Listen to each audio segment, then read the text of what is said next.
Welcome back नाजरीन, जैसे ही senate election sir पर आए हैं, जहांगीर तरीन साहब एक्टिव हो गए हैं और उनके एक्टिव होते ही नैब भी एक्टिव हो गई है और शुगर स्कैंडल पर तहकीकात के लिए आज इजलास भी हुआ है।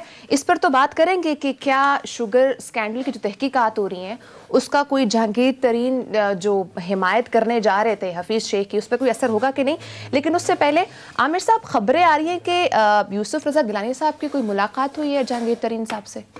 जी, मैं उस पर आता हूँ, मगर थोड़ा सा मैं ये बाई इलेक्शन के हवाले से एक बात कह दूँ कि ये बिल्कुल सियासी मसला तो है ही है, तो थोड़ा सा अभी कानूनी मसला भी है कि ये क्योंकि अभी दोनों की मुतहारब ग्रुप्स की आपस में ये टसल हो गई हुई है कि वो इलेक्शन कमीशन ने 20 हल्कों पे वो इलेक्शन रोका है, बल्कि सारा इलेक्शन रुक गया है।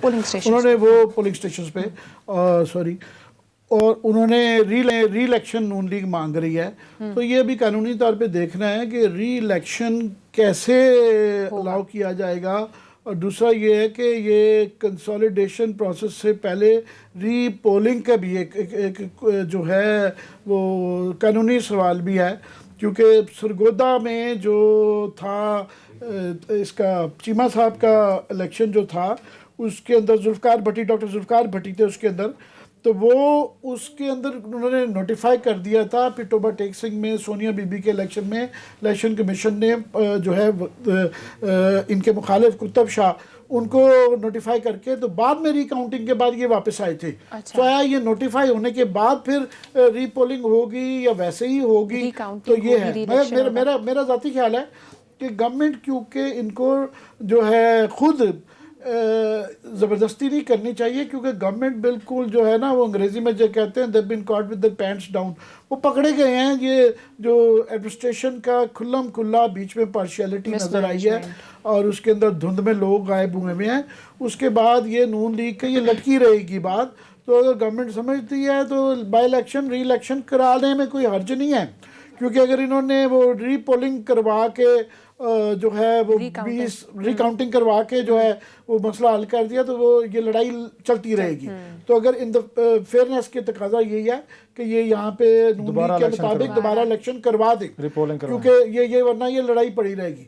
मगर इसका ये असर जरूर है सेनेट के इलेक्शन पे कि ऑलरेडी जो आप देखें ये गवर्नमेंट के लिए बड़ा ज़रूरी होता है कि उसके मतलब ये एक नफसियाती तौर पे और सियासी तौर पे ये एहसास रहे कि ये विक्टोरियस हैं, ये जीत रहे हैं, ये ऑन द वे डाउन नहीं है, ये नीचे की तरफ गिरावट नहीं है इनके यहाँ, ये ऊंचा जा रहे हैं। तो ये बाई इलेक्शन पे जब ये 2-3 झटके लगे और नौशहरा में भी हार जाएँ, पंजाब में भी हार जाएँ, तो ये झटका लगा है। इसका इम्पैक्ट जो है बाई इलेक्शन में सेनेट के इलेक्शन के ऊपर बिल्कुल आ रहा है। सूबों में अब ये लड़ाई रह गई हुई है कि 2-3 सीटें कोई पैसे खर्चने वाला लेता है, यानी इंडिपेंडेंट कोई जीतते हैं कि नहीं जीतते, या 1-2-4 सीटें जो हैं वो खरीदी जाएंगी कि नहीं जाएंगी, ये लड़ाई रहेगी।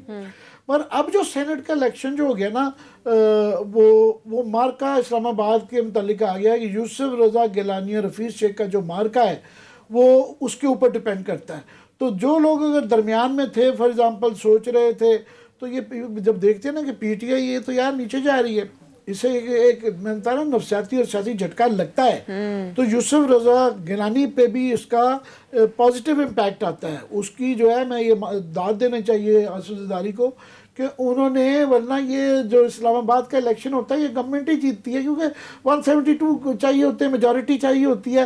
तो आज तक कभी नहीं हुआ कि गवर्नमेंट का कभी कोई इस्लामाबाद से अंदर जो है ना हार जाए।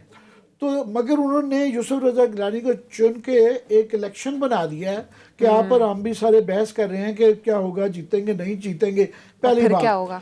हालांकि मेरा ज़ाती ख्याल है कि गवर्नमेंट अफोर्ड नहीं कर सकती, इन दी एंड जो है हफीज शेख जीत जाएंगे, क्योंकि गवर्नमेंट के लिए वो झटका है कि जो वो बर्दाश्त ही नहीं कर सकते। मगर बात यह है कि पीडीएम का एक जो मरा हुआ घोड़ा था उसके अंदर ये बाई इलेक्शन ने थोड़ी सी जान डाल दी है। और अगर ये बाई इलेक्शन के उसके बाद सेनेट का इलेक्शन यूसुफ रजा जीत जाते हैं, पीछे हार जाती है, तो ये घोड़ा जो है ये दौड़ना भी शुरू कर देगा, ठीक है ना।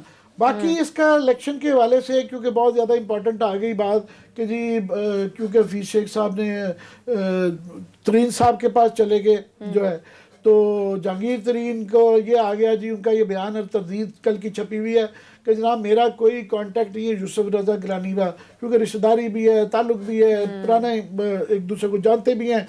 तो ये था, शक है कि शायद ये कोई बदला लेना चाहें या उनके लोग वोट डलवाएं। तो उनकी आज तरदीद छपी हुई है, कल से चल रही है कि जनाब मेरा कोई कांटेक्ट नहीं है। तो ये हमारे पास ये तस्वीरें पहुंची हैं कि ये रियाज फतेहाना साहब की बेटे की शादी थी गालबन 11 फरवरी को, 10 के दिन पहले। तो कांटेक्ट का अगर इस हद तक है कि बिल्कुल कोई टेलीफोन पे भी रब्ता नहीं है, एक होता है ना कि जी सियासी रब्ता नहीं है, वो ये कहने की अगर तो कोशिश कर रहे हैं कि जनाब मैं उनकी सियासी सपोर्ट नहीं कर रहा और मैं उनके इलेक्शन के कैंपेन में नहीं आ रहा, तो वो बिल्कुल मानी जा सकती है, उनका क्लेम है, मानने को हम तैयार हैं। मगर वो फिर जो यहाँ पे लोग बैठे हुए थे साथ, वो खुसर फुसर करनी शुरू कर देते हैं। वहाँ पे एक दो साहब जो वहाँ मौजूद थे, मेरी उनसे बात भी हुई है, उन्होंने कहा जनाब वो 1 घंटा तक वो साथ में बैठे भी रहे और जो है वहाँ पे सियासी बातचीत भी हो रही थी, और फिर लोग खुसर फुसर करते हैं। अब ये मैं यकीन नहीं कर सकता कि जी क्या बात हो रही, तो उनका कुछ लोगों का इसरार है कि नहीं जी ये वहाँ पे आपस में भी जिस तरीके से खुसर फुसर हो रही थी, तो शक किया जा सकता है कि राब्ता तो है। सो राब्ता ज़ाहिर है, रिश्तेदार भी हैं और वो भी है, वैसे भी कांटेक्ट बच्चों का और फैमिलीज़ का तो रहता है। तो वो एक थोड़ा सा एक उनके क्लेम में थोड़ी सी दरार जो है ना वो आई हुई है कि ये भी नहीं है कि बिल्कुल कांटेक्ट नहीं है।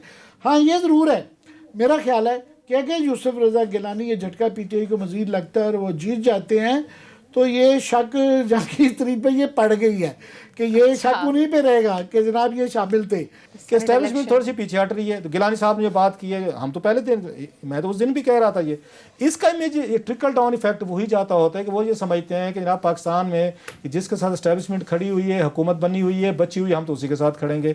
ये बड़े डिस्टर्बिंग सिग्नल हैं।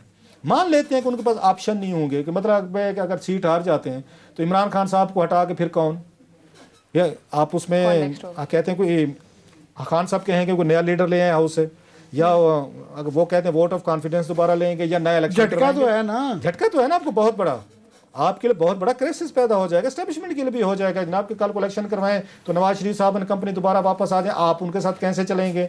या कोई बहुत बड़ा ग्रंटर बैठेगा दरमियान में जो एस्टेब्लिशमेंट को, नवाज शरीफ की बहुत बड़ी ग्रैंड को रिकन्सिलेशन करवा के देगा कि नहीं जनाब इनको आने दें, ये कुछ आपको कुछ नहीं कहेंगे, आप इनको कुछ नहीं करना, आप अपना टाइम पूरा करके चले जाएं, ये अपना करता रहेंगे। इसी तरह के आपके पास ऑप्शन है ना जो आप चला सकते हैं। आप अगर, और दूसरी तरफ ये नायब की चीनी पे भी आपने मैं उसी पे आना था सर। दूसरी तरफ पता ये चला कि जहांगीर तरीन साहब के हाथ में पत्ते आ गए सारे, जो अब मुलजिम हैं। ये मुल्क का जरा सिस्टम देखे बड़ा खूबसूरत, ये ट्रांसपेरेंसी हो रही है। इमरान खान साहब कह देते भैया हमें नहीं चाहिए तरीन साहब के वोटर, तार के लौंडे के पास वापस पहुंच गए, जिन पे FIR है, जिसके बेटे पे FIR है। ये जो आज प्रेस रिलीज जारी हुई है, इसका मेन स्कैंडल का कौन जिम्मेदार? 385 बिलियन रुपीस का इन्होंने बिल बनाया पिछले कैबिनेट मीटिंग में। दुख भी था इन्होंने पिछले कैबिनेट मीटिंग में 385 बिलियन रुपीस उन्होंने लूट के खा गए शुगर माफिया। वही शुगर माफिया वफीस शेख के पीछे खड़ा हुआ है।